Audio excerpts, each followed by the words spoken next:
ಇವತ್ತಿನ ಮುಸ್ಸಂಜೆ ಮಾತು ಕಾರ್ಯಕ್ರಮದಲ್ಲಿ ನಮ್ಮ ಜೊತೆಗೆ ನಿರ್ಮಾಪಕರಾದಂತಹ ಕೆ ಮಂಜು ಅವರಿದ್ದಾರೆ. ಅವರನ್ನ ಕಾರ್ಯಕ್ರಮಕ್ಕೆ ವೆಲ್ಕಮ್ ಮಾಡೋಣ. Hi sir, welcome to the show. Thank you. ಹೇಗಿದ್ದೀರಾ ಸರ್? ತುಂಬ ಚೆನ್ನಾಗಿದ್ದೀನಿ. ಸುಮಾರು 30 ವರ್ಷದ ಜರ್ನಿ ಇಂಡಸ್ಟ್ರಿಯಲ್ಲಿ ನಿಮ್ದು. ಈ ಜರ್ನಿಯನ್ನು ಒಮ್ಮೆ ಹಿಂತಿರುಗಿ ನೋಡಿದಾಗ ಅಂತ. ಚಿತ್ರರಂಗದಲ್ಲಿ 30 ವರ್ಷದ ಜರ್ನಿಲಿ 22-23 ವರ್ಷ ತುಂಬ ಚೆನ್ನಾಗಿತ್ತು. Golden time. ಹುಡುಗರು ಸ್ಕೂಲ್ಗೆ ಹೋಗ್ಬೇಕಾದ್ರೆ, ಕಾಲೇಜ್ಗೆ ಹೋಗ್ಬೇಕಾಯ್ತಲ್ಲ, ಕಾಲೇಜ್ ಟೈಮ್ ಇತ್ತಲ್ಲ, ಆ ಥರ ಒಂದು ಟೈಮ್. ಆ ಟೈಮು ಗೋಲ್ಡನ್ ಟೈಮ್. ಅದಾದಮೇಲೆ ಈ ಕಾಲೇಜ್ ಬಿಟ್ಟು ಕೆಲ್ಸಕ್ಕೆ ಹೋಗ್ತಾರಲ್ಲ, ಆ ಟೈಮು ನಮ್ದು ಇವಾಗ 23 ವರ್ಷ ಆದಮೇಲೆ 7 ವರ್ಷ ಆ ಪರಿಸ್ಥಿತಿ ಆಗ್ಬಿಟ್ಟಿದೆ.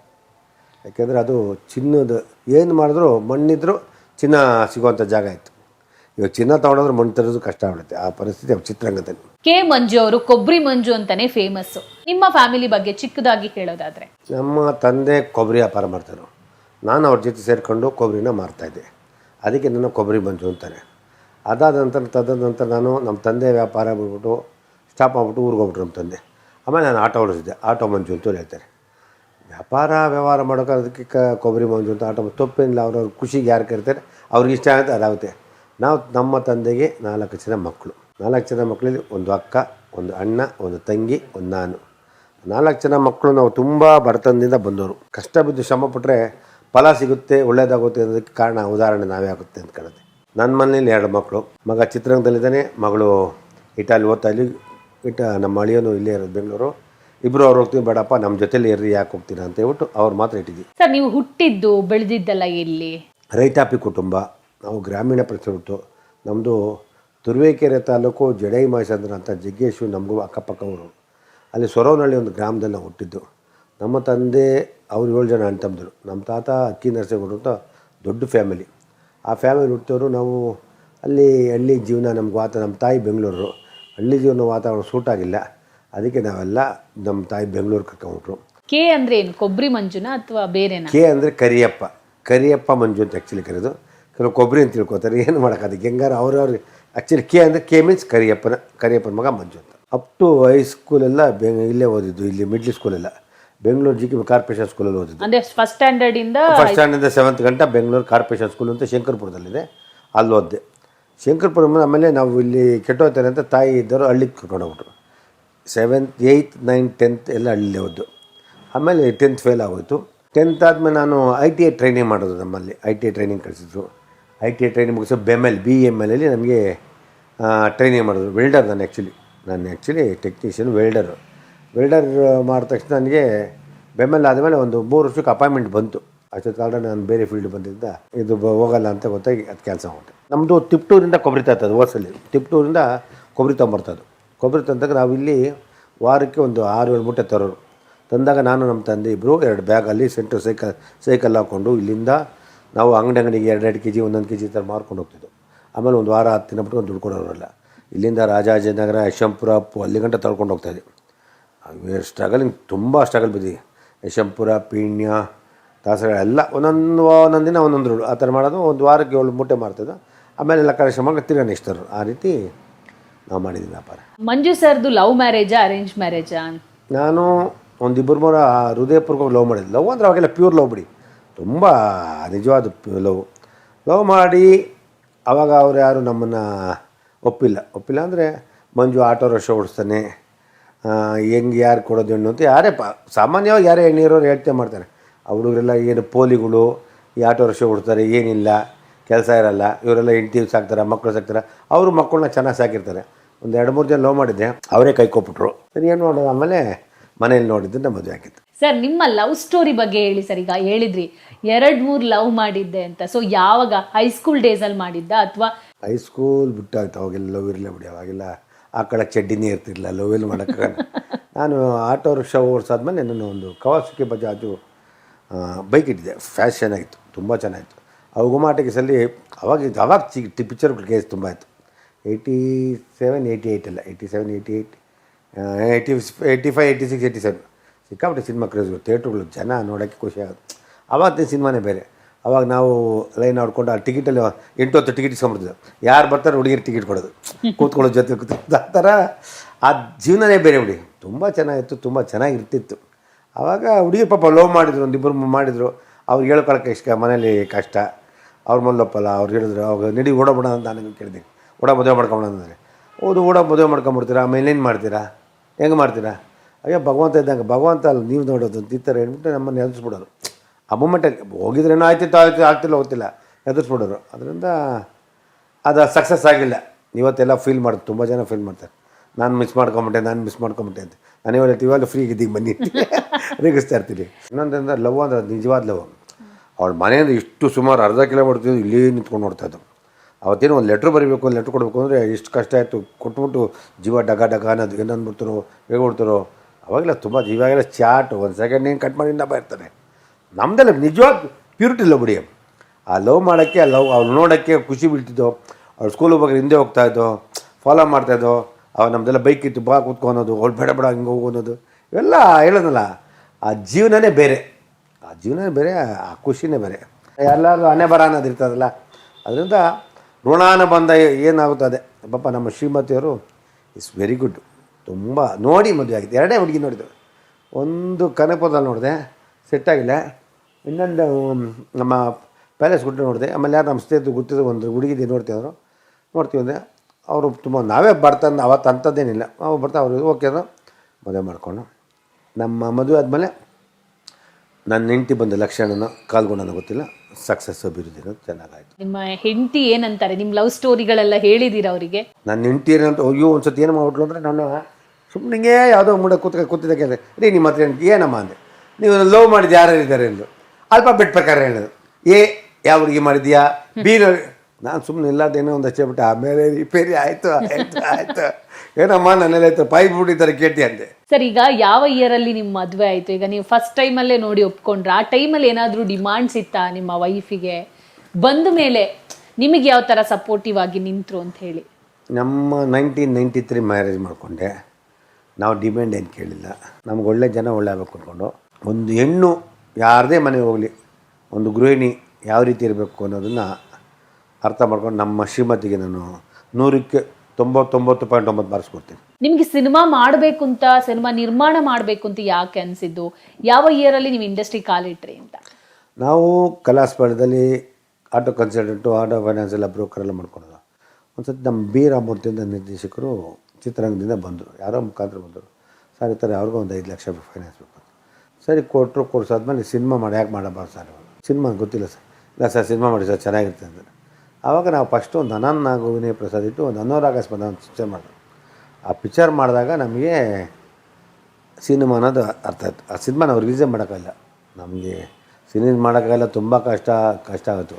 ನಮ್ಮ ಪಾರ್ಟ್ನರ್ಗಳು ಬೇಡ ಹೋಗ್ಬಿಡೋದು, ಈ ಸಿನಿಮಾ ಚಿತ್ರರಂಗ ಸರಿ ಇಲ್ಲ, ಬೇಡ ನಾನು ಹೋಗ್ಬಿಡ್ತೀನಿ ಅಂತ ಹೊಟ್ಟೋಗ್ಬಿಟ್ಟು, ನಾನಿಲ್ಲ ಇಲ್ಲಿ ಇರ್ತೀನಿ ಎಂತಕ್ಕಾಗಲ್ಲ ಅಂತ ಹೊಟ್ಟಿದ್ದೆ. ಅದು ಕಮ್ಮಣ್ಣ ಒಂದಕ್ಕೊಂದು ಬೆಳ್ಕೊಂಡ್ಬಿಡ್ತು. ಇವತ್ತು ನನ್ನ 51 ಸಿನಿಮಾ ಮಾಡೋ ಶಕ್ತಿ ಕೊಡ್ತು, ಹೆಸರು ಕೊಡ್ತು, ಗೌರವ ಕೊಡ್ತು, ಬೆಲೆ ಕೊಡ್ತು. ಚಿತ್ರರಂಗ ಸಕಲವನ್ನು ಕೊಟ್ಟಿದ್ದೆ ನನಗೆ ಅಂತ ಹೇಳಿ. ಅವಾಗ ಕನ್ನಡ ಚಿತ್ರರಂಗ ಸೀಮಿತ ಆಗಿತ್ತು, ಎಲ್ಲರೂ ಬ್ಯುಸಿ ಆಗಿರ್ತಿದ್ರು, ಪ್ರೇಕ್ಷಕರು ಕೂಡ ಚಿತ್ರರಂಗಕ್ಕೆ ಬರ್ತಾ ಇದ್ರು. ಈಗ ಪ್ಯಾನ್ ಇಂಡಿಯಾ ಯುಗ. ಸೊ 4 ವರ್ಷಕ್ಕೊಂದ್ಸಲ ಸ್ಟಾರ್ ಸಿನಿಮಾ ಬರುತ್ತೆ, ಪ್ರೇಕ್ಷಕರು ಥಿಯೇಟ್ರಿಗೆ ಬರ್ತಾ ಇಲ್ಲ. ಸೊ ಇದ್ರ ಬಗ್ಗೆ ಮಾತಾಡೋದಾದ್ರೆ ಸರ್, ಅವತ್ತಿಂದ ಚಿತ್ರರಂಗ ಯಾವ ರೀತಿ ಇತ್ತು ಅಂದರೆ, ಕನ್ನಡ ಚಿತ್ರರಂಗ ಒಂದು ಸಮೃದ್ಧಿಯಾದ ಚಿತ್ರರಂಗ ಅಂತ ಹೇಳಕ್ಕೆ ಇಷ್ಟಪಡ್ತೆ. ಇವತ್ತಿನ ಕೆಲವು ಕಲಾವಿದರು ಸಿನಿಮಾನ ತನ್ನ ಸ್ವಾರ್ಥ ಅನ್ಕೊಂಡ್ಬಿಡ್ದು, ಅದು ಮಾಡಬಾರ್ದು. ಆಮೇಲೆ ಇವತ್ತು ನಂದು ಅವನಿಗಿಂತ ನಾನು ಕಮ್ಮಿ ಅದಾಗ್ಬಿಟ್ಟಿತ್ತು ಚಿತ್ರರಂಗ. ನಾಟ್ ಓನ್ಲಿ ಇಲ್ಲಿ, ಈ ಕರ್ನಾಟಕ ಎಂಟೈರ್ ಇಂಡಿಯಾದಲ್ಲಿ ಇಲ್ಲಿ ಸಂಬಂಧಗಳು ಬೆಳೀಬೇಕು, ಸಂಬಂಧಗಳು ಪ್ರೀತಿಯಿಂದ ಬೆಳೆಸಬೇಕು. ಇದಿಲ್ಲ. ಇವತ್ತು ನಮ್ಮಲ್ಲಿ ಒಳ್ಳೊಳ್ಳೆ ಟೆಕ್ನಿಷಿಯನ್ ಇದ್ದಾರೆ, ಒಳ್ಳೊಳ್ಳೆ ಕಥೆಗಳಿದ್ದಾರೆ, ಒಳ್ಳೊಳ್ಳೆ ನಿರ್ಮಾಪಕರು ಆದರೆ ರಿಟರ್ನ್ ಬರ್ತಾಯಿಲ್ಲ. ಯಾಕೆಂದರೆ ನಮ್ಮ ಸಿನಿಮಾಗಳು ಏಂತಿಗೆ ಜನ ನೋಡಲ್ಲ ಅಂತ ನಾವು ಅನ್ಕೋತೀವಿ ಅಂದರೆ, ಇವತ್ತು ಎಲ್ಲ ಭಾಷೆ ಸಿನಿಮಾಗಳು ಎಲ್ಲರೂ ಬಂದು ನೋಡ್ತಾರೆ. ನಮ್ಮ ಕನ್ನಡ ಸಿನಿಮಾ ಕನ್ನಡಿಗರೇ ನೋಡಲ್ಲ. ಸಿನಿಮಾ ಅಂತ ಇವತ್ತು ಬರೋರು ಯಾರು ಕೈ ಬಿಟ್ಟಿಲ್ಲ, ಕೈ ಬಿಡಲ್ಲ. ಇಲ್ಲಿ ಬೇರೆ ರೀತಿ ಸಿನಿಮಾದಲ್ಲಿ ಏನೋ ಸಿಗುತ್ತೆ, ಸಿನಿಮಾದಲ್ಲಿ ಏನೋ ಆಗುತ್ತೆ ಅಂತೆಲ್ಲ ಆಸೆ ಬಿಟ್ಕೊಂಬೋದು. ಅದಾದ್ರೆ ಕಷ್ಟ. ಇವತ್ತು ನಮ್ಮ ಕಲಾವಿದರುಗಳು ಚಿತ್ರರಂಗನ ಒಬ್ಬೊಬ್ಬ ಇರೋನು 2-3 ಅವತ್ತೆಲ್ಲ ದೊಡ್ಡ ಹೀರೋಗಳು 2-3 ಚಕ್ಕ ಮಾಡೋರು. 50 days 50 minutes. ನಾನು ರವಿಚಂದ್ರ ಎಷ್ಟೊತ್ತು ಕೇಳಿ, ಸರ್ ಏನೇನು ಸರ್ ಸಾಂಗೆಲ್ಲ 1-2 ದಿನಕ್ಕೆ ಮಾಡ್ತೀರಿ, ಅವತ್ತು ಟೆಕ್ನಾಲಜಿ ಅಷ್ಟು ಕಮ್ಮಿ ಇದ್ರು, ಇವತ್ತು ಇಷ್ಟಿದ್ರೆ ಯಾಕೆ ಮಾಡ್ತೀರಾ? ಅವತ್ತು ರಾಮಾಚಾರ್ಯ 13 ದಿನ, ಬೇರೆ ಸಿನಿಮಾಗಳು 18 ದಿನ, ಈ ಥರ ಶೂಟಿಂಗ್ ಮಾಡೋಣ. ಇವತ್ತು ಯಾಕೆ ಮಾಡೋಣ ನಾನು? ಇಲ್ಲ ಅವತ್ತಿನ ದಿನ ಬೇರೆ, ಇವತ್ತಿನ ಬೇರೆ. ಏನು ಅವತ್ತಿನ ಇವತ್ತು ಏನು ವ್ಯತ್ಯಾಸ ಇದೆ? ಎಲ್ಲ ಹೇಳ್ತಾರೆ ಬೇರೆ ಥರ ಸಿನಿಮಾ. ಏನು ಬೇರೆ ಥರ ಸಿನಿಮಾ? ಅದೇ ಅಣ್ಣ, ಅದೇ ತಮ್ಮ, ಅದೇ ತಂಗಿ ತಾಯಿ, ಕಥೆಯೆಲ್ಲ ಒಂದೇ. ನೀನು ಬೇರೆ ಥರ ಸ್ಕ್ರೀನ್ ಪ್ಲೇ ಮಾಡ್ಕೋ. ಏನೋ ಮಹಾಭಾರತ, ಬಾಹುಬಲಿ ಈ ಥರ ತೆಗೆದಾಗ ಬೇರೆ ಏನೋ ಪೌರಾಣಿಕ ತೆಗಿತೆ ಅಂತ ಹೇಳ್ಬೋದು. ಬೇರೆ ಸಾಮಾಜಿಕ ಸಿನಿಮಾಗಳಲ್ಲಿ ಒಂದೇ, ಬೇರೆ ಏನಿಲ್ಲ. ಆಮೇಲೆ ನಮ್ಮಲ್ಲಿರೋ ಇವತ್ತು ಹೀರೋಗಳು ಕೆಲವರೆಲ್ಲ ಪ್ರೋತ್ಸಾಹ ಕೊಡ್ತಾರೆ. ಒಂದು ಕಾಲದಲ್ಲಿ ಅಂಥ ಇವತ್ತಿರೋ ಕೆಲವರು ಯಾರು ಆಗರ್ಭ ಶ್ರೀಮಂತರು ಇರಲಿಲ್ಲ. ಇವತ್ತೆಲ್ಲ ಆಗರ್ಭದಲ್ಲಿ ಗರ್ಭಾದಿ ಶ್ರೀಮಂತರಾಗವ್ರೆ. ಆದರೆ ಚಿತ್ರಾಂಗನ ಪ್ರೀತಿಸಿ ಗೌರವಿಸಿದ್ರೆ ಉಳ್ಕೋತದೆ, ಇಲ್ಲಾಂದ್ರೆ ಎಲ್ಲರೂ ಮುಂದಕ್ಕೆ ನಶಿಸಿ ಹೋಗುತ್ತೆ ಅಂತ ಗ್ಯಾರಂಟಿ. ಸಿನಿಮಾ ಇಂಡಸ್ಟ್ರಿ OTT ಬಂದಾಗಿಂದ ಕನ್ನಡ ಚಿತ್ರರಂಗಕ್ಕೆ ಲಾಭ ಆಗಿದೆಯಾ, ನಷ್ಟ ಆಗಿದೆಯಾ? ಕನ್ನಡ ಸಿನಿಮಾ OTT ಇಲ್ಲ. 90% OTT ಇಲ್ಲ. ಎಲ್ಲ ಪ್ರೊಡ್ಯೂಸ್ ಸಫರಲ್ಲಿದ್ದಾರೆ, ತುಂಬ ಸಫರ್ ಮಾಡ್ತಾರೆ. ಸುಮ್ಮನೆ OTT ಎಲ್ಲ ಏನಾಗುತ್ತೆ ಅಂದರೆ, ಈಗ ಸಿನಿಮಾ ಬರೋ ಏನಾಗಿದೆ ಅಂದರೆ, ಸ್ಯಾಟ್ಲೈಟ್ ಇದೆ, ಟಿ ವಿ ಇದೆ, OTT ಇದೆ, ಡಿಜಿಟಲ್ ಥಿಯೇಟರ್ಗಳು ಯಾವುದು ಬರ್ತಾಯಿಲ್ಲ, ತುಂಬ ಕಡಿಮೆ. ಅದಕ್ಕೆ ಇವತ್ತು ಮೊದಲೆಲ್ಲ 290-300 ಸಿನಿಮಾ ಇದು, ಈಗ ಆಲ್ಮೋಸ್ಟ್ ಸಿನಿಮಾ ಕಡಿಮೆ ಆಗ್ತಾಯಿದೆ. ರಾಮ ಶ್ಯಾಮ ಭಾಮ ಅನ್ನುವಂಥ ಸಿನಿಮಾವನ್ನ ರಿಲೀಸ್ ಮಾಡ್ತೀನಿ ಅಂತ ಹೇಳಿದ್ರಿ. ಅದೇ ಟೈಮಲ್ಲಿ ಕಮಲ್ ಹಾಸನ್ ಅವರ ಒಂದು ವಿವಾದ ಆಗುತ್ತೆ. ಆ ಟೈಮಲ್ಲಿ ಬಿಡುಗಡೆ ಮಾಡಲ್ಲ ಅಂತ ನೀವೇ ಹೇಳ್ತೀರಾ. ಬಟ್ ಇವಾಗ ಮತ್ತೆ ಏನಾದರೂ ಅದನ್ನು ರಿಲೀಸ್ ಮಾಡುವ ಪ್ಲ್ಯಾನ್ ಇದೆಯಾ? ನಾನು ರಾಮ ಶ್ಯಾಮ ಭಾಮ ಮತ್ತು ರಾಜಾವಲಿ ಇನ್ನೊಂದು ಮಾತಾಡಿ ಮೂರು ಸಿನಿಮಾನು, ಆಮೇಲೆ ಸಂತೋಷ್ ಇರಬಾರ್ದು 4 ಸಿನಿಮಾ ರಿಲೀಸ್ ಮಾಡ್ಕೊಂಡ್ಕೊಂಡಿದ್ದೆ. ದೊಡ್ಡ ಕಲಾವಿದರು, ಅವರು ಕ್ಷಮೆಗೆ ತಪ್ಪೇನಿಲ್ಲ, ಎಂಥದ್ದವ್ರಿಗೆ ಕೇಳ್ತಾರೆ. ಅದನ್ನು ಅವ್ರು ಹಠ ಮಾಡಿಬಿಟ್ರು. ಆ ವಿಷಯದಲ್ಲಿ ನಾನು ಅದ್ರ ಬಗ್ಗೆ ಯೋಚನೆ ಮಾಡಲ್ಲ ಈಗ ಸದ್ಯಕ್ಕೆ. ಸರ್, ಈ ಸಿನಿಮಾ ಸಾಲೆಯಲ್ಲಿ ಸಂತು ಸ್ಟ್ರೈಟ್ ಫಾರ್ವರ್ಡು ಕೂಡ ಸಿನಿಮಾ ಇದೆ ನಿಮ್ಮದು. ಬಟ್ ಆ ಸಿನಿಮಾ ಆ ಕಾಲಕ್ಕೆ ಸೋಲಕ್ಕೆ ಕಾರಣ ಏನು ನಿಮ್ಮ ಪ್ರಕಾರ? ಅದು ಸೋಲಿಲ್ಲ, ನನಗೆ ಗೆಲುವು ಸಿಗಲಿಲ್ಲ ಹೇಳಕ್ಕೆ ಇಷ್ಟ. ಇವತ್ತು ನಿಮ್ಮ ಮುಂದೆ ಸತ್ಯ ಹೇಳ್ತೀನಿ. ಆ ಸಿನಿಮಾಗೆ ಏನಾಯ್ತು ಅಂದರೆ, ಯಶೋರು ರಾಧಿಕಾ ಮದುವೆ ಮಾಡ್ಕೊಳ್ಳೋ ಟೈಮ್ ಏನಾಯ್ತು, ಇಲ್ಲಿ ನಾವು ಫಾರಿನ್ ಇದ್ಕೋದು, ಯುರೋಪ್ ಹೋದೋ, ಶೂಟಿಂಗ್ ಎಲ್ಲ ಮುಗಿಸ್ಕೊಂಡು, ಅವಾಗ ಯಾವುದೋ ರೈತದ ಹೋರಾಟ ಇತ್ತು. ರೈತರ ಹೋರಾಟದಾಗ ಅಂಬರೀಷ್ ಅವರು ಅಮೆರಿಕಾದಲ್ಲಿ ಯಾವುದಾದ್ರು ಫಂಕ್ಷನ್ ಇತ್ತು, ಅಮೆರಿಕ ಹೋಗಿ ಯಾವುದೋ ಸಂಘ ಯಾವುದೋ ಸನ್ಮಾನ ಯಾವುದಕ್ಕೆ, ಯಶೋರ್ನೆಲ್ಲ ಅಲ್ಲಿ ಕರೆದುಬಿಟ್ರು. ಅವ್ರು ಶೂಟಿಂಗ್ ಮುಗಿಸ್ಕೊಂಡು ಅವರೆಲ್ಲ ಹಂಗೆ ಹೋಗ್ಬಿಟ್ರು. ಹಂಗೆ ಹೋದೋ ಪಾಪ ಇಲ್ಲಿ ಬರೋಕ್ಕಲ್ಲ, ಮಂಡ್ಯದಲ್ಲಿ ಯಾವುದೋ ಗಲಾಟೆ ಬರೋಕ್ಕಲ್ಲ. ಸರಿ, ಎಲ್ಲ ಹೋರಾಟಕ್ಕೆ ಹೋಗಿದ್ರಲ್ಲ, ಪರವಾಗಿಲ್ಲ ಬಿಡಿ, ಇದಕ್ಕೇನು ಹೋಗೋದು ಅಂತ ಅದಕ್ಕಂದಾಗ ಅಲ್ಲಿಂದ ಬಂದ ಮೇಲೆ ಅದೇ ಟೈಮ್ಗೆ ಯಾವುದೋ ಒಂದು ವಿಷಯಕ್ಕೆ ಇಡೀ ಮಾಧ್ಯಮದವ್ರು ಇಷ್ಟ ಮೇಲೆ ತಿರುಗಿ ಬಿದ್ದರು. ಕೆ. ಶಿವಕುಮಾರು ನನಗೆ ಅವರು ಒಂದು ಸಿನಿಮಾ ಮಾಡೋದು, ಸುದೀಪ್ ಮತ್ತು ಉಪೇಂದ್ರ ಮಾಡೋದು ಮುಕುಂದ ಮೊರಾರಿ ಮಾಡಿದರು. ನಾನು ಹೇಳಿದೆ, ಸುದೀಪ್ ಹತ್ರ ಮಾತಾಡಿದ್ರೆ ತುಂಬ ಚೆನ್ನಾಗಿದೆ, ನಾವೆಲ್ಲ ಇದ್ದು. ಕುಮಾರ್ ಹಿಂಗೆ ಇಲ್ಲ ನಾ ಮಾಡಲ್ಲ, ನೀವು ಈ ಡೇಟ್ ಹಾಕೊಳ್ಳಿ, ಇಲ್ಲ ಆ ಡೇಟ್ ಒಂದು 2 ವಾರ ಬರ್ತೀನಿ ಸರಿ ಅಂತ ಹೇಳ್ದು. ಆ ಡೇಟ್ಗೆ ನಾನು ಡೇಟ್ ಅನೌನ್ಸ್ ಮಾಡಿದೆ. ಡೇಟ್ ಅನೌನ್ಸ್ ಮಾಡಿದ ತಕ್ಷಣ ಯಶ್ಗೂ ಚಾನಲ್ಗೂ ಒಂದು 15 ಮುಂಚೆ ಗಲಾಟೆ ಆಗ್ಬಿಡ್ತು. ಎಷ್ಟನ್ನ ಟಾರ್ಗೆಟ್ ಮಾಡಿಬಿಟ್ರು, ನನ್ನ ನಂಬಲ್ಲಿ ಇಕ್ಬಿಟ್ರು. ಆದರೂ ಅದೇ ಡೇಟ್ಗೆ ನಮ್ಮ ಕುಮಾರು ನನ್ನನ್ನು ಮಿಸ್ಬಿಹೇವ್ ಕುಮಾರು ನಾನು ಬರೋಲ್ಲ ಅಂತ ಹೇಳಿದ್ರೆ ಬಂದ್ಬಿಟ್ಟೆ. ಸೇಮ್ ಡೇಟ್ ಹಾಕಿ ಇವತ್ತು ನನಗೆ ಅನ್ಯಾಯ ಮಾಡಿದೆ ಕುಮಾರು. ಇವತ್ತು ನನಗೆ 4 ಕೋಟಿ ಕೊಡಬೇಕು ಕುಮಾರ್, ಇನ್ನು ನನಗೆ ಸಾಲಗಾರ ಕುಮಾರ್, 4 ಕೋಟಿ ಇವತ್ತು ನಂಗೆ ದುಡ್ಡು ಕೊಡಬೇಕು ನೋಡಿ. ಒಬ್ಬನ ಅನ್ಯಾಯ ಮಾಡಬಾರ್ದು ಕಾರಣ. ಅವಾಗ ಇಡೀ ಮಾಧ್ಯಮದವರು ಆ ಪಿಕ್ಚರ್ ಸಪೋರ್ಟ್ ಮಾಡಿಬಿಟ್ರು. ಎಷ್ಟನ್ನ ಚಂದ್ರ ಸುರಂಗ ಮಾರ್ಗ ವ್ಯಾನು ಎಲ್ಲ ತೋರಿಸ್ತಾರೆ. ಇವತ್ತು ಅವನು ಅಲ್ಲೇ ಆಗ್ಬಿಟ್ಟು ಮಾಡಿ, ಇವತ್ತು ಯಾರಿಗೂ ಸಿಗಲ್ಲ. ಇವತ್ತೆಲ್ಲ ತಲೆ ಮೇಲೆ ತಗೋತಾರೆ. ಅವತ್ತಿಂದ ಯಾರು ಹೇಳಿದೆ, ನಾನು ರೀ ಪ್ರೊಡ್ಯೂಸರು, ಬೇಡ ರೀ ಅವರು ಟಾರ್ಗೆಟ್ ಬೇಡ ಅಂದೆ, ಮಾಡಲಿಲ್ಲ. ಎಲ್ಲರೂ ಅವತ್ತಿನ ಅವ್ರಿಗೆ ಅನುಕೂಲ ಬೇಕು ಹಂಗೆ ಮಾಡಿದ್ರು. ನಮ್ಮದು ಪಿಕ್ಚರ್ ಅದು ನೋಟ್ ಬ್ಯಾನ್ ಆಗೋಯ್ತು. ಎಲ್ಲೆಲ್ಲಿ ಅಂಟ್ಕೊಳ್ತು. ಟೈಮ್ ಬೇಡ ಆದಾಗ ಮನುಷ್ಯನಿಗೆ 5-10% ಲಾಸ್ ಆಗಿದೆ ಹೊರತು ನಂಗೆ ತೊಂದರೆ ಆಗಲಿಲ್ಲ. ನಾನು ಇವತ್ತು ಯಾರು ಕೇಳಿ ನಂಗೆ ಲಾಭ ಅಂತಲೇ ಹೇಳ್ಕೊತೀನಿ. ಸರ್, ಇವಾಗಲೂ ಯಶ್ ನಿಮ್ಮ ನೀವೇ ಹೇಳಿದ್ರಿ ಎಲ್ಲೋ ಇದ್ದಾರೆ, ಕೈಗೆ ಸಿಗಲ್ಲ ಅಂತ. ಇವತ್ತಿಗೂ ನಿಮ್ಮ ಸಂಪರ್ಕದಲ್ಲಿ ಇದ್ದಾರಾ ಯಶ್? ನೀವು ನಂಬ್ತಿರೋ ಬಿಡ್ತಿರೋ, ಇವತ್ತಿನ ಯಶ್ಗೆ ಬೇಡಿಕೆ ಏನಿದೆ ಅಂತ ಹೇಳಿದ್ರೆ ನಾನು ಹೇಳಿ ತಪ್ಪಾಗುತ್ತದೆ. ನನಗೆ ಎಷ್ಟೋ ಜನ ಫೋನ್ ಮಾಡ್ತಾರೆ, ನನಗೆ ಇನ್ನೂ ಒಂದು ಡೇಟ್ ಇದೆಯಲ್ಲ, ನಿಮ್ಮ ಡೇಟ್ ಕೊಡಿ ಸರ್, 25 ಕೋಟಿ ಕೊಡ್ತೀವಿ, 30 ಕೋಟಿ ಕೊಡ್ತೀವಿ, ಡೇಟ್ ಕೊಡಿಸಿ ಸರ್ ಅಂತ. ಯಶ್ ಇವತ್ತು ತುಂಬ ದೊಡ್ಡ ಲೆವೆಲ್ ಇದ್ದಾರೆ, ತುಂಬ ಬೇರೆ ಥರ ಇದ್ದಾನೆ, ಪ್ಯಾನ್ ವರ್ಡಲ್ಲಿದ್ದಾರೆ. ಇವತ್ತು ಪ್ಯಾನ್ ವರ್ಡ್ ಸಿನಿಮಾ ಅಂದ್ರೆ ಅವನು ಅಂತ ಹೇಳಕ್ಕೆ ನಾನು ಇಷ್ಟಪಡ್ತೀನಿ. ಇವತ್ತು ಫೋನ್ ಮಾಡಿದ್ರೆ ನಾನು ಒಂದು ಅರ್ಧ ಗಂಟೆ ನನಗೆ ರಿಪ್ಲೈ ಬರ್ತದೆ. ಇವತ್ತು ಅವನಿರೋ ಯಾವುದೋ ಒಂದು ಪರಿಸ್ಥಿತಿಯಲ್ಲಿ ನಮ್ಮನ್ನು ಯಾರಿಗೂ ಮಾತಾಡ್ತಾಯಿಲ್ಲ. ಇವತ್ತು ಅದೇ ಭಾವನೆ, ಅದೇ ಪ್ರೀತಿ. ಏನು ಮಂಜಣ್ಣ, ಏನು ಸಮಾಚಾರ, ನನ್ನಿಂದ ಬೇಕು ಏನು, ಇದೇ ಥರ ಮೊನ್ನೆ ಬಾಂಬೆ ಆಗೋದು 1 ಅವರ್ ಜೊತೆ 10 ನಿಮಿಷ ಟೈಮ್ ಇಲ್ಲ, 1 ಅವರ್ ಕೂತ್ಕೊಂಡು ಮಾತಾಡ್ದೆ. 1 ಅವರ್ ಕೂತ್ಕೊಂಡು ಮಾತಾಡು ಈ ರಾವಣ್ ಬಗ್ಗೆ ಮಾತಾಡ್ತಿದ್ದಾಗ 45 ಲ್ಯಾಂಗ್ವೇಜ್ ಡಬ್ ಮಾಡ್ತಾನೆ. ಜಪಾನಿಂದ ಫ್ಯಾನ್ಸು ಎಲ್ಲ ಪ್ರತಿಯೊಂದು ತೋರಿಸಿ ಎಕ್ಸ್ಪ್ಲೇನ್ ಮಾಡಿಕೊಂಡು ಒಂದು ಜನ ಒಳ್ಳೊಳ್ಳೆ ಸಿನಿಮಾ ಮಾಡಿ ನಮ್ಮ ಚಿತ್ರರಂಗ ಪ್ರೋಟೀನ್ ಇದೆ, ದಯವಿಟ್ಟು ಮಿಸ್ ಮಾಡ್ಕೊಬೇಡಿ. ಒಳ್ಳೆ ಕಥೆಗಳು ಮಾಡಿ, ನಮ್ಮ ಶೇರ್ಸ್ ಬಗ್ಗೆ ತುಂಬ ಒಳ್ಳೆ ಪ್ರೀತಿ, ತುಂಬ ಚೆನ್ನಾಗಿ ಒಳ್ಳೆ ಸಿನಿಮಾ, ಒಳ್ಳೆ ಕತೆ ಆಯ್ಕೆ ಮಾಡಿ ಆಗುತ್ತೆ ಅಂತ. ಇವತ್ತು ಎಷ್ಟು ನನಗೆ ಯಾವತ್ತೂ ಅವನು ಆ ಮಟ್ಟಕ್ಕೆ ಬೆಳೆದ್ರು ಇಲ್ಲ ಅಂತಿಲ್ಲ. ಇವತ್ತು ಖುಷಿ ಆಗ್ತದೆ. ಇವತ್ತು ಅವನಿಗೆ ಒಂದು 4-5 ಕಂಪ್ನಿ ಟೈಪ್ ಆಗಿಬಿಟ್ಟಿದ್ದಾರೆ. ಅವನು ಯಾವ ಮಟ್ಟದಲ್ಲಿದೆ ರಾವಣ 4,000 ಕೋಟಿ ಬಜೆಟ್, ಪಬ್ಲಿಸಿಟಿಗೆ ಒಂದು 1,000 ಕೋಟಿ. ನನಗೆ ಇವೆಲ್ಲ ಹೇಳೋ ಅವಶ್ಯಕತೆ, ಯಾಕೆಂದರೆ ಆ ಒಂದು ಬಾಂಧವ್ಯ. ಇವತ್ತು ನಂದು ಒಂದು ಡೇಟ್ ಇದೆ, ಇವತ್ತು ಅವನು ಅದೇ ಹೇಳ್ದ. ಬೇರೆ ಚಿತ್ರರಂಗದಲ್ಲಿ ನಾನು ಇಷ್ಟ ಮಾಡಿದ್ದೀನಿ, ನಾನು ಅವ್ರಿಗೆ ವಾಪಸ್ ಕೊಟ್ಬಿಟ್ಟಾರೆ. ಯಾವುದೋ ಒಂದು ಸಿನಿಮಾ ಮಾಡಿದಾಗ ಕಿರಾತ ಅವ್ರಿಗೆ ವಿತ್ ಇಂಟ್ರೆಸ್ಟು ನೋಡಿ ಎಷ್ಟು ಸಕ್ಸಸ್ ಏನಕ್ಕೆ ಇಷ್ಟಪಡ್ತೀನಿ ಅಂದರೆ, ಯಾರೋ ಒಬ್ಬ ಹುಡುಗ ಸೀರಿಯಲ್ ಒಂದು ಬಸ್ ಸ್ಟ್ಯಾಂಡ್ ಮಲ್ಗಿ ಇವತ್ತು ಈ ಮಟ್ಟ ಬಂದಾಗ ಒಂದು ಸಿನಿಮಾ ಮಾಡ್ತಾರೆ ನಿರ್ಮಾಪಕರಿಗೆ, ಈ ಸಿನಿಮಾ ಬೇಡ ನನಗೇನೋ ಅನ್ನಿಸ್ತಾ ಆ ಸಿನಿಮಾನ ಹುಡುಗರು ನಮ್ಮ ಜೇಣವ್ರು ಖರ್ಚು ಮಾಡಿದರು. ಆ ಸಿನಿಮಾ ಖರ್ಚನ್ನ ವಾಪಸ್ ಮಾಡಿ 3% ಬಡ್ಡಿಗೆ ತಂದಿದ್ರು, ಬಡ್ಡಿ ಸೇರಿಸ್ಕೊಟ್ಟು ಅವ್ರಿಗೊಂದು ಲಾಭ ಕೊಟ್ಟು ಆ ಸಿನಿಮಾ ಮುಚ್ಚಿಬಿಟ್ಟ. That is great. ಆ ಬಾಂಧವ್ಯ ಇವತ್ತು ಅದೇ ನಾನು ರಾಜವಲ್ಲಿ ಏನು ಮಾಡ್ತೀನಿ ಇವತ್ತು ನಾನು ಹತ್ರ ಅದೇ ಥರ ಇದೆ ಅಂತೇಳಿ. ಸರ್, ವರ್ಷಕ್ಕೆ ನೀವು 3-4 ಸಿನಿಮಾ ಮಾಡ್ತಾ ಇದ್ದವರು, ಇವಾಗ ಸಿನಿಮಾ ರಂಗದಿಂದನೇ ಅಂತರ ಕಾಯ್ದುಕೊಂಡಿದ್ದೀರಾ, ಯಾಕೆ ನಿರ್ಧಾರ ಅಂತ? ನಾನು ಅವತ್ತು 3-4 ಸಿನಿಮಾ ಮಾಡ್ತೀನಿ. ನಮ್ಮ ಸಿನಿಮಾ ಕಲಾವಿದರು ಅಷ್ಟೇ ಪ್ರೋತ್ಸಾಹ ಕೊಡ್ತೀನಿ ನಿಜವಲ್ಲ. ನಮ್ಮ ಸುದೀಪ್ ಅವರ ಆಗ್ಬೋದು, ನಾನು ವಿಜಯ್ ಆಗ್ಬೋದು, ಉಪೇಂದ್ರ ಆಗ್ಬೋದು, ನಾನು ಎಲ್ಲರ ಜೊತೆ ಕೆಲಸ ಮಾಡಿ ಎಲ್ಲರೂ ಅದಿದ್ದೀವಿ. ಇವತ್ತಿನ ಮಾರುಕಟ್ಟೆ ರೇಸ್ ಆದಾಗ ಅವ್ರು ಕೇಳೋ ರೇಟ್ ನಾವು ಕೊಡೋಕ್ಕೆ ಆಗಲ್ಲ. ಯಾಕೆಂದ್ರೆ ನಾನು ಒಬ್ಬಂಗೆ ಗೊತ್ತು ರಿಟರ್ನ್ ಬರಲ್ಲ ಅಂತ. ಇವತ್ತು ನಾನು ಏನೇ ಮಾಡಿದ್ರು ಕ್ಯಾಲ್ಕುಲೇಷನ್ ಪ್ರಕಾರ ಮಾಡಿದ್ರೆ ನಾನು 100ಕ್ಕೆ ಅಟ್ಲೀಸ್ಟು ನಾವು ಹಾಕಿರೋದು 90-95% ರಿಟರ್ನ್ ಬರೋಕ್ಕೆ ಅಟ್ಲೀಸ್ಟ್ ಎಕ್ಸ್ಪೆಕ್ಟ್ ಇರುತ್ತೆ. ಆಮೇಲೆ ಭಗವಂತನ ಜನಗಳ ಮೇಲೆ ಬಿಟ್ಬಿಡ್ತೀನಿ. ಇವತ್ತು ನಾವು ಹಾಕೋ ದುಡ್ಡು ನಮ್ಗೆ 50 ರೂಪಾಯಿ ಲಾಸ್ ಆಗ್ತಾಯಿದೆ ಅದು ಯಾಕೆ ಮಾಡಪ್ಪ ನಾನು ಲಾಸ್ ಪಡ್ಕೊಂಡು ಸಿನಿಮಾ ಮಾಡಿ. ಯಾಕೆಂದರೆ ನಾವು ಇವತ್ತು ಈ ಮಟ್ಟಕ್ಕೆ ಬಂದಿದ್ದೀವಿ ಅಂದರೆ ತುಂಬ ಕಷ್ಟ ಬಿದ್ದಿದ್ದೀವಿ. ಚಿತ್ರರಂಗದಲ್ಲಿ 90% ಉಳಿಯಲ್ಲ. ಅದು ಉಳಿದಿದ್ದೀವಿ ಅಂದರೆ ನನ್ನ ಮನೆ ದೇವರು ಲಕ್ಷ್ಮೀ ನರಸಿಂಹ ಆಶೀರ್ವಾದ, ನನ್ನ ಗುರುಗಳಾದ ಡಾಕ್ಟರ್ ಸಹಸ್ರ ಅವರ ಆಶೀರ್ವಾದ. ಇವತ್ತು ನಾನು ಚಿತ್ರರಂಗಕ್ಕೆ ಬಂದಿದ್ದ ಕಾರಣ ಅವರೇ.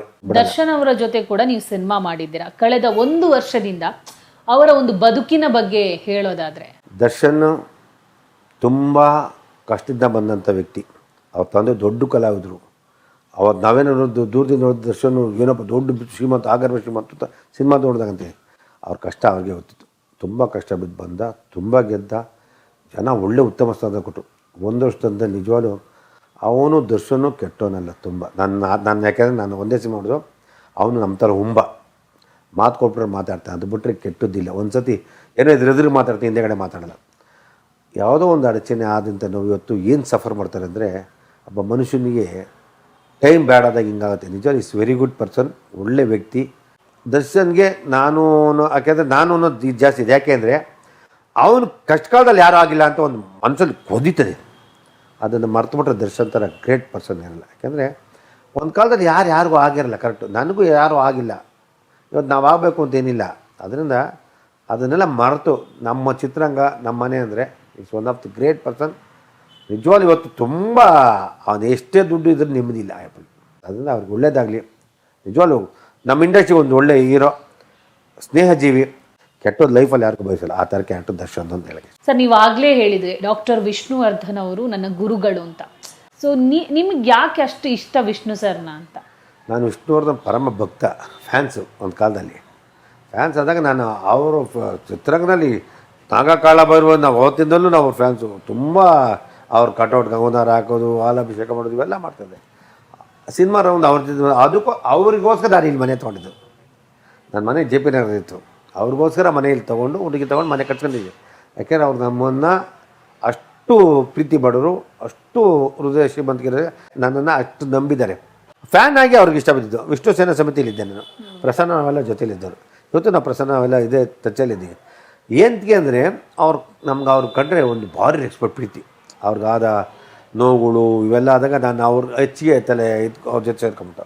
ಅದಾದಮೇಲೆ ಸಿನಿಮಾಗೆ ಚಿತ್ರರಂಗ ಹೋದಾಗ, ನಾನು ಯಜಮಾನ ಶೂಟಿಂಗ್ ಬಂದಾಗ ರೈಮಾನ್ ಅವ್ರ ಜೊತೆ ಹೋದಾಗ ಅವ್ರು ಹೇಳಿದ್ರು, ವಿಷ್ಣು ಸರ್ ಇವರೆಲ್ಲ ನಮ್ಮ ಫ್ಯಾನ್ ಆಗಿದ್ರು, ಅವರೆಲ್ಲ ರೌಡಿಗಳ್ರಿ ಕರ್ಸ್ಬೇಡ್ರಿ ಅಂತ ಹೇಳವ್ರೆ. ವಿಷ್ಣು ಸರ್ ಗೊತ್ತಾ, ರೌಡಿಗಳು ಕರ್ಸ್ಬೇಡ್ರಿ ಶೂಟಿಂಗಿಲ್ಲ, ಯಾಕೆ ಕರ್ಸಿ ಇಲ್ಲ ಸರ್ ತುಂಬ ಒಳ್ಳೆಯವರು ಅಂದಾಗ, ಹೌದಾ ಹಂಗಲ್ವಲ್ಲ. ಆವಾಗ ನನ್ನನ್ನು ಸ್ವಲ್ಪ ಹತ್ರ ಬಿಟ್ಕೊಂಡ್ರು. ಎಸ್ ನಾರಾಯಣ ಅವರು ನಮ್ಮ ಬಗ್ಗೆ ತುಂಬ ಚೆನ್ನಾಗಿ ಹೇಳಿದರು. ಮಂಜು ಸರ್ ಅಂತ ಒಳ್ಳೆ ಹುಡುಗಲ್ಲ ಸರ್ ಸಿನಿಮಾ ಆಗಿದ್ರೆ. ಅವ್ರು ಎಸ್ ನಾರಾಯಣ ನನಗೆ ಸಿನಿಮಾ ಮಾಡೋ ಫಸ್ಟ್ ಕಾರಣ. ಬೆಳಗ್ಗೆ ಟಿಫನ್ನು, ಈವ್ನಿಂಗ್ ಡಿನ್ನರ್ ಅವ್ರ ಮೇಲೆ 99% ನಮ್ಮ ಭಾರತಿ ಮೇಡಮ್ ಆಗಲಿ ಪಾಪ ಯಾರು ನನ್ನ ಭಾವನೆನ ಅವ್ರ ಮನೆ ಡೈನಿಂಗ್ ಟೇಬಲಲ್ಲಿ ಬೆಳ್ಳಿ ತಟ್ಟೆಯಲ್ಲಿ ಊಟ, ಪಕ್ಕನೇ ಕೂತ್ಕೊಂಡು ನಾನು ಸಾರು, ಕೆಲವು ಟೈಮು ರಾತ್ರಿ ಹೊತ್ತು ಗುಂಡಾಕು ಎಲ್ಲ ಜೊತೆಲೇ. ನಾನೇ ಜಾಸ್ತಿ ಆಗ್ತಿದ್ದೆ ಅವ್ರ ಮನೆ ಬಾರ್ಕೊಂಡ್ರಲ್ಲ, ಇಷ್ಟು ನಾನೇ ಕೊಡ್ದಿರೋದು. ಸಾರು ಕೊಡ್ದಿಲ್ಲ, ಸಾಲೇ ಕೊಡ್ತೀನಿ. ಆ ಜಾಗ ಸಿಗ್ತಲ್ಲ, ಆ್ಯಡ್ಸಮ್ ಯಾರಿಗೂ ಸಿಗಲ್ಲ. ಅವರು ಇವತ್ತು ನನ್ನ ಜೊತೆ ಇದ್ದಾರೆ ಅಂತ ಕೆಲವು ಟೈಮ್ ಫೀಲ್ ಮಾಡ್ಬಿಡ್ತೀನಿ. ನಾನು ಇಲ್ಲ ಅಂತ ನಾನು ಇವತ್ತು ಅಂದ್ಕೊಳ್ಳೋಕ್ಕಿಲ್ಲ. ಇವತ್ತು ಅವ್ರು ಏನಾದ್ರು ಇದ್ದಿದ್ರೆ ನನಗೆ ಇನ್ನೂ 20 ಸಿನಿಮಾ ಜಾಸ್ತಿ ಇದೆ. ಸರ್, ಕರ್ನಾಟಕ ರತ್ನ ಪ್ರಶಸ್ತಿ ಬೇಕು ಅಂತ ಮೊನ್ನೆಯಷ್ಟೇ ಅನಿರುದ್ಧ್ ಅವರು ಸರ್ಕಾರಕ್ಕೆ ಮನವಿ ಮಾಡಿದ್ರು. ಸೊ ಸರ್ಕಾರಕ್ಕೆ ನಿಮ್ಮ ಮನವಿ ಏನು ಅಂತ ಹೇಳಿ? ಕರ್ನಾಟಕ ರತ್ನಕ್ಕಿಂತ ಮೇಲೆ ಅವರವರು ಕರ್ನಾಟಕ ರತ್ನಕ್ಕೂ ಅಯ್ಯಪ್ಪನೇ ಇಲ್ವ ನನಗೆ ಯಾವ ಪ್ರಶಸ್ತಿ ಮೇಡಮ್. ನನಗೆ ಪಾಪ ಅವ್ರು ಕೇಳಿರ್ಬೋದು, ಕರ್ನಾಟಕ ರತ್ನಕ್ಕಿಂತ ಮೇಲಿದ್ದಾರೆ ವಿಷ್ಣು ಸರ್. ಅವ್ರು ಯಾವನೋ ಇಲ್ಲಿದ್ದಾರೆ ಅವ್ರು ಯಾವ ಪ್ರಶಸ್ತಿ ಕೊಟ್ಟರು ಕಮ್ಮಿನೇ. ಮೀರೋದವ್ರಿಗೆ ಯಾವ ಪ್ರಶಸ್ತಿ ಬೇಕಾಗಿಲ್ಲ, ಜನ ಪ್ರಶಸ್ತಿಗಿಂತ ಬೇಕಾಗ ಹ್ಯಾಟ್ಸ್ ಆಫ್ ಅಪ್ಪಂಗೆ ಏನು ಪ್ರಶಸ್ತಿ ಕೊಟ್ಟರು ನತ್ತಿ. ಬಟ್ ಅವರ ಒಂದು ಸಮಾಧಿ ವಿಚಾರ ಇವತ್ತಿಗೂ ಅದು ಬಗೆಹರಿಯದ ಒಂದು ಸಮಸ್ಯೆ ಅಂತ. ಸೊ ಇದ್ರ ಬಗ್ಗೆ ನಿಮ್ಮ ಮಾತು? ಅದು ಅವತ್ತಿನ ಸರ್ಕಾರ ನಿಜವಾಗ್ಲೂ ಮಾಡ್ಬೋದಾಯ್ತು. ಗೋಮಾಳ ಮಾರ್ಕತ್ತಾರೆ, ಇರಬರ ಜಾಗ ಮಾಡ್ತಾರೆ, ಅಭಯನ ಸ್ಟುಡಿಯೋ ಮಾಡ್ಬೋದಾಯ್ತು. ಮಾಡಿದೆ ಸರ್ಕಾರ ಕೊಟ್ಟಂಥ ಜನ್ಮ, ಸರ್ಕಾರ ಬಾಲಣ್ಣ ಕೊಟ್ಟಿದ್ದು ಪಾಪ ಬಾಲಣ್ಣರ ಲೆಕ್ಕನೇ. ಆದರೆ ಅವತ್ತಿನ ಸ್ಪಂದಿಸಬೇಕಾದನ್ನು ಸರ್ಕಾರ ದುಡ್ಡು ಕೊಟ್ಟು ಮನಸ್ಸು ಮಾಡಿರಾಗಿರೋದು. ಸರ್ಕಾರ ತಪ್ಪಲ್ಲ, ಇದನ್ನು ಕೆಲವರು ಅಧಿಕಾರಿಗಳು ಮಾಡಿಲ್ಲ. ನಿಮ್ಗೆ ಒಳ್ಳೇದಾಗಲಿ ಅಂತ ಹೇಳಕ್ಕೆ ಇಷ್ಟಪಡ್ತೀವಿ. ಸರ್, ಇವಾಗ ನಿಮ್ಮ ವಿಚಾರಕ್ಕೆ ಬರೋದಾದರೆ ನಿಮ್ಮ ಮೇಲೆ ಒಂದು ರೈಡ್ ಆಗುತ್ತೆ, ನಿಮ್ಮ ಬ್ಯಾಂಕ್ ಅಕೌಂಟ್ಸ್ ಸ್ಟಕ್ ಮಾಡ್ತಾರೆ, ಆ ಸಂದರ್ಭ ಹೇಗಿತ್ತು ಸರ್? ಇವತ್ತಿಗೆ ಆ ನೋವು ಕಾಡ್ತಾ ಇದೆಯಾ? ನನ್ನನ್ನು ವರ್ಷಕ್ಕೆ 3 ಸಿನಿಮಾ ಮಾಡ್ತಾರೆ. ಮಂಜು ಎಲ್ಲೋ ತತ್ತವ್ರಿ, ಯಾವುದೋ ಬಳ್ಳಾರಿ ದಣಿಗಳು ಸಂಬಂಧ ಇದೆ, ಬಳ್ಳಾರಿಗೂ ದುಡ್ಡೆಲ್ಲ ಮೋಸ್ಟ್ಲಿ ಇಲ್ಲಿದೆ ಅಂತ ಅಂದ್ಬಿಟ್ಟು. ಬಳ್ಳಾರಿ ಯಾರು ಗೊತ್ತಿಲ್ಲ, ಜನಾರೆಡ್ಡಿ ಗೊತ್ತಿಲ್ಲ, ಇವ್ರು ಯಾರು ನಮ್ಗೆ ಗೊತ್ತಿರಲಿಲ್ಲ. ಯಾರೋ ಹೇಳಿ ಮಾಹಿತಿ ಕೊಟ್ಟು ಸುಮ್ಮನೆ ಊಹಾಪೋಹ ಕೊಟ್ಟು ಮಾಹಿತಿ ಕೊಟ್ಟು ನಮ್ಮ ರೇಡ್ ಮಾಡಿಸಿ ನಮಗೆಲ್ಲ ತೊಂದರೆ ಕೊಟ್ಟರು. ಆದರೆ ಏನೂ ಆಗಲ್ಲ. ಆಮೇಲೆ ಇವತ್ತಿನ ಕಾನೂನು ಮುಂದಕ್ಕೆ ನಿಜವಾಗ್ಲೂ ನಾವು ಕರೆಕ್ಟಾಗಿ ಕಾನೂನು ಪಾಲನೆ ಮಾಡಿಬಿಟ್ರೆ ಯಾರು ಹೆದರ್ಬೇಕು? ನಮ್ಗೆ ಗೊತ್ತಿಲ್ಲ ಮೇಡಮ್, ಅಷ್ಟೇ. ನಮ್ಮ ಲೆಕ್ಕ ಗೊತ್ತಿರಲ್ಲ, ಟ್ಯಾಕ್ಸ್ ಗೊತ್ತಿಲ್ಲ, ಇದು ಗೊತ್ತಿಲ್ಲ, ಅದು ಬಿಟ್ಟು ಮಾಡಿಬಿಟ್ರೆ ಅದರಿಂದ ನಾವು ಭಯ ಬೀಳಬೇಕು ಹೊರತು ಇವತ್ತಿನ ಭಯ ಬೀಳೋಂತ ಏನಿಲ್ಲ. ಇವತ್ತಿನ ಎಲ್ಲ ಕ್ಲೀನ್, ಎದುರಿಗೆ ಪುಸ್ತಕ ತಿರ್ದಂಗೆ ಇರ್ತದೆ. ತುಂಬ ನಮಗೆ ತೊಂದರೆ ಕೊಟ್ಟರು ಚಿತ್ರರಂಗದಲ್ಲಿ. ಕೆ ಮಂಜು ವಿಷ್ಣುವರ್ಧನ್ ಫ್ಯಾನು, ವಿಷ್ಣುವರ್ಧನ್ ಭಕ್ತ, ಅವನು ಚಿತ್ರರಂಗದ ಓಡಿಸ್ಬೇಕು, ಅವನೇನೇನು ಮಾಡಬೇಕು, ಅವ್ನು ಏನೇನು ತಂದು ಎಷ್ಟು ತೊಂದರೆ ಕೊಟ್ಟು ಗೊತ್ತಾ ಚಿತ್ರರಂಗದಲ್ಲಿ. ಯಾರೇನು ಕೊಟ್ಟರು ಏನೂ ಆಗಲ್ಲ. ಆದರೆ ಹಣೆ ಬರ ಚೆನ್ನಾಗಿರ್ಬೇಕು, ನಮ್ಮ ಹಣೆ ಬರ ಚೆನ್ನಾಗಿ. ಸರ್, ನಿಮ್ಮ ಜೀವನದಲ್ಲಿ ಇಷ್ಟು ವರ್ಷದ ಸಿನಿಮಾ ಜರ್ನಿಯಲ್ಲಿ ಸಿನಿಮಾ ಸಾವಾಸವೇ ಬೇಡ ಅಂತ ಅನ್ಸಿದ್ಯಾವಾಗ ಅಂತ? ಸಿನಿಮಾ ಸಾಹಸ ಬೇಡ ಅಂತ ನಾವು ಯಾವತ್ತು ಅಂದ್ಕೊಂಡಿಲ್ಲ. ವಿಜಯ್ ಒಂದ್ಸತಿ ಯಾವುದೋ ವಿಷಯದಲ್ಲಿ ಹೇಳ್ದ, ನಮ್ಮ ದುನಿಯಾ ವಿಜಯ್ ಪಾಪ ಚಿತ್ರರಂಗದೆಲ್ಲ ಮಾಡ್ತೀವಿ, ಕೆಲವು ಡಿಸ್ಟ್ರಿಬ್ಯೂಟ್ರು ಹಿಂಗೆಲ್ಲ ಮಾಡ್ಬಿಡ್ತಾರೆ, ಹಾಳು ಮಾಡ್ಬಿಡ್ತಾರೆ, ಬೇಡಪ್ಪ ಅನ್ನಿಸ್ಬಿಡ್ತದೆ ಅಂತ. ಆ ಥರ ಕೆಲವು ಪಿಕ್ಚರ್ಗಳು ಡಿಸ್ಟ್ರಿಬ್ಯೂಷನ್ ಮಾಡಿದ್ರೆ ಕೆಲವು ನೋವಾಗಿರ್ತದೆ. ಇಷ್ಟೆಲ್ಲ ಕಷ್ಟಪಟ್ಟು ದುಡ್ಡು ನಮಗೇನು ಸಿಗಲ್ವಲ್ಲ ಅಂತ ಆ ಥರ ಕೆಲವು ಟೈಮ್ ಆಗಿದೆ ಅಂದ್ಕೊಂಡಿದ್ದೀನಿ. ಸರ್, ಜೀವನದಲ್ಲಿ ಯಾವತ್ತಾದರೂ ಡಿಪ್ರೆಷನ್ಗೆ ಹೋಗಿದ್ದಿದ್ಯಾ ಮಂಜು ಸರ್? ಹುಟ್ಟಿದ್ದೇ ಡಿಪ್ರೆಷನ್ಗೆ ಯಾಕೆ ಹೋಗಬೇಕು? ಹುಟ್ಟಿರೋದು ಡಿಪ್ರೆಷನ್, ಅದ್ರ ಮೇಲೆ ಡಿಪ್ರೆಷನ್ ಅದಕ್ಕಿಂತ ಕೊನೆಗಾಲ ಇಲ್ಲ. ನಾವು ಡಿಪ್ರೆಷನ್ಗೆ ಹೋಗೋಕ್ಕಿಲ್ಲ ತಲೆ. ಆಮೇಲೆ ಏನೋ ನಮ್ಮ ಮೈಂಡಿಗೆ ಕಿತ್ತಾಕ್ಬಿಡ್ತೀನಿ. ನನ್ನ ಮಂಡ್ಯ ಜಾಸ್ತಿ. ಆಮೇಲೆ ಕೇರೆ ಮಾಡ ಡೇರ್ ಆ್ಯಂಡ್ ಡೆವಿಲ್, ಏನು ತಂದಿದ್ದೀವಿ, ಏನು ತೊಗೊಂಡೋಗ್ತೀವಿ. ನೀವು ಯಾವತ್ತೋ ಮನಸ್ಸು ಮಾಡಿದರೆ ನಿಮ್ಮ ಮಗನನ್ನೇ ಸೂಪರ್ ಸ್ಟಾರ್ ಮಾಡಬಹುದಿತ್ತು. ಎಲ್ಲಿ ಎಡವುತ್ತಿದೆ? ದುಡ್ಡಿದೆ, ಸಿನಿಮಾ ಮಾಡ್ತಾ ಇದ್ರು, ಒಂದು ಮಟ್ಟಕ್ಕೆ ಬಂದು ರೀಚ್ ಆಗ್ತಾ ಇಲ್ಲ. ಶ್ರೇಯಸ್ಸನ್ನ ಒಂದು ಸ್ಟಾರ್ ಮಾಡಬೇಕನ್ನೋ ಹೋರಾಟ ನಿಮ್ಮಲ್ಲಿ ಇವತ್ತಿಗಿದೆ, ಆ ಕಿಚ್ಚು ಇದೆ. ಬಟ್ ಎಲ್ಲಿ ದಾರಿ ತಪ್ಪು ಹೋಗ್ತಾ ಇದೆ ಅಂತ ಅನ್ನಿಸ್ತಿದೆ? ಇಲ್ಲ, ಏನಿದೆ ಅಂದರೆ ನಮ್ಮ ಮಗ ಹಂಗೆ ಸಿನಿಮಾಗೆ ಅವನಿಲ್ಲ, ಅವ್ನಿಗೆ ಇಂಟ್ರೆಸ್ಟ್ ಇತ್ತು, ಅವನೇ ಬಂದಿದ್ದಾನೆ, ಅವನೇ ಟ್ಯಾಲೆಂಟ್ ಆಗಿದೆ. ಇವತ್ತಿಂದ ಸುಮಾರು ಜನ ನನ್ನ ಮಗನಿಗೆ ಎಷ್ಟೋ ಜನ ಹೇಳ್ತಾರೆ, ಡೈರೆಕ್ಟ್ರುಗಳು ಹೇಳ್ತಾರೆ, ಕೆಲವರು ಹೇಳ್ತಾರೆ, ನಿಮ್ಮ ಅಪ್ಪಗೆ ಹೇಳಿ ಒಂದು 10 ಕೋಟಿ ಖರ್ಚು ಮಾಡಿ ಸಿನಿಮಾ ಮಾಡಿ ದೊಡ್ಡ ಹಿಟ್ ಮಾಡೋಣ. ನಾನು ಹೇಳಿದೆ 10 ಬೇಡಪ್ಪ, 12 ಕೋಟಿ ಖರ್ಚು ಮಾಡೋಣ, ಕರಿ, ನಾನು ರಿಟರ್ನ್ ಐತೆ ಕೊಡ್ತೀನಿ ಅಂತ ಹೇಳಿದ್ರೆ ನಾನು ನಾಳೆ ಬೆಳಿಗ್ಗೆ ಸ್ಟಾರ್ಟ್ ಮಾಡೋಣ. ಇಲ್ಲಿಗೆ ದುಡ್ಡಿಂದ ಯಾವುದು ಗೆಲ್ಲಕ್ಕಾಗಲ್ಲಪ್ಪ. ಸಿನಿಮಾನು ದುಡ್ಡಿಂದ ಗೆಲ್ತೀವಿ, ಯಾವ್ದು ಗೆಲ್ತೀವಿ ಅಂತಲ್ಲ. ಕಂಟೆಂಟ್ ಬೇಕು, ಒಳ್ಳೊಳ್ಳೆ ನಿರ್ದೇಶಕರು ಬೇಕು. ನನ್ನ ಮಗನ್ನ ದೇವರೇ ನಾನು ಯಾವತ್ತೂ ಇನ್ನೂ ಬೇರೆ ಲ್ಯಾಂಗ್ವೇಜ್ ಕರ್ಕೊಳ್ತೀನಿ. ನಾನು ತಮಿಳಲ್ಲಿ ತುಂಬ ನಿರ್ದೇಶಕರು ಕಲಾವಿದರು ಸಪೋರ್ಟ್ ಇದೆ ನನಗೆ ತಮಿಳಲ್ಲಿ. ಮಲಯಾಳಿಲಿ ಎಷ್ಟು ನಾನು ಆದರೂ ನಮ್ಮ ಕನ್ನಡದ ಮಾಡ್ತೀನಿ ಅಂದರೆ ನನ್ನ ಭಾಷೆ ಸಿನಿಮಾನ ಮಾಡ್ತಾಯಿದ್ದೀನಿ. ನಮ್ಮ ಮಗ ಯಾವತ್ತಿದ್ರೂ ಒಂದೊಳ್ಳೆ ಸ್ಟಾರ್ ಆಗೇ ಆಯ್ತಾನೆ, ಒಂದೊಳ್ಳೆ ನಟನ ಆಯ್ತಾನೆ, ಅದರಲ್ಲಿ ಎರಡನೇ ಮಾತಿಲ್ಲ. ನಾನೇ ಇನ್ನೂ ಸ್ಪೀಡ್ ಮಾಡ್ತಾನೆ. ನಾನು 2026 ಕನ್ನಡ, ತಮಿಳ್, ಮಲಯಾಳಂ, ಹಿಂದಿ, ತೆಲುಗುನ ಆದರೆ ಟ್ರೈ ಮಾಡ್ತೀನಿ. ನೋ ಡೌಟ್ ನನ್ನ ಮಗನ ಹಾಕ ಮಾಡ್ತೀನೋ, ಹೊರಗಡೆ ಮಾಡ್ತೀನಿ, ಸಿನಿಮಾ ಮಾಡೇ ಮಾಡ್ತೀನಿ, ಬಿಡಲ್ಲ, ಸಿನಿಮಾ ಅಂತೂ ಬಿಡಲ್ಲ. Okay sir, thank you sir. ಇಲ್ಲಿ ತನಕ ಇದ್ದು ನಮ್ಮ ಮುಸ್ಸಂಜೆ ಮಾತು ಕಾರ್ಯಕ್ರಮದಲ್ಲಿ ಸಿನಿ ಜಗತ್ತಿನ ಒಂದಿಷ್ಟು ವಿಚಾರಗಳನ್ನು ನಮಗೆ ತಿಳಿಸ್ಕೊಟ್ಟಿದ್ದೀರಾ. ನಿಮ್ಮ ಏರಿಳಿತ ಜೀವನದಲ್ಲಿ ಆಗಿರೋಂಥ ಸಿನಿಮಾ ರಂಗದಲ್ಲಿ ಆದಂತಹ ಏರಿಳಿತಗಳನ್ನು ತಿಳಿಸ್ಕೊಟ್ಟಿದ್ದೀರಾ sir. Thank you so much. Thank you, ಧನ್ಯವಾದಗಳು. ನೋಡಿದ್ರಲ್ಲ ವೀಕ್ಷಕರೇ, ಇದೊಬ್ಬ ನಿರ್ಮಾಪಕನ ಮನದ ಮಾತು. ಒಂದು ಚಿತ್ರ ರೆಡಿ ಆಗಬೇಕಾದ್ರೆ ಏನೆಲ್ಲ ಕಷ್ಟಗಳಿದೆ, ಒಂದು ಚಿತ್ರರಂಗದಲ್ಲಿ ಏನೆಲ್ಲ ಸಮಸ್ಯೆಗಳಿದೆ, ಏನೆಲ್ಲ ನಡೆಯುತ್ತೆ, ಇದನ್ನ ಇವತ್ತು ವಿಸ್ತಾರವಾಗಿ ಮುಸ್ಸಂಜೆ ಮಾತು ಕಾರ್ಯಕ್ರಮದಲ್ಲಿ ನಿರ್ಮಾಪಕರಾಗಿದ್ದಂತಹ ಕೆ ಮಂಜು ಅವರು ಹೇಳಿದ್ದಾರೆ. ಇದು ಇವತ್ತಿನ ವಿಶೇಷ. ನೋಡ್ತಾ ಇರಿ ಪವರ್ ಟಿವಿ, ಇದು ನಿಮ್ಮ ಶಕ್ತಿ.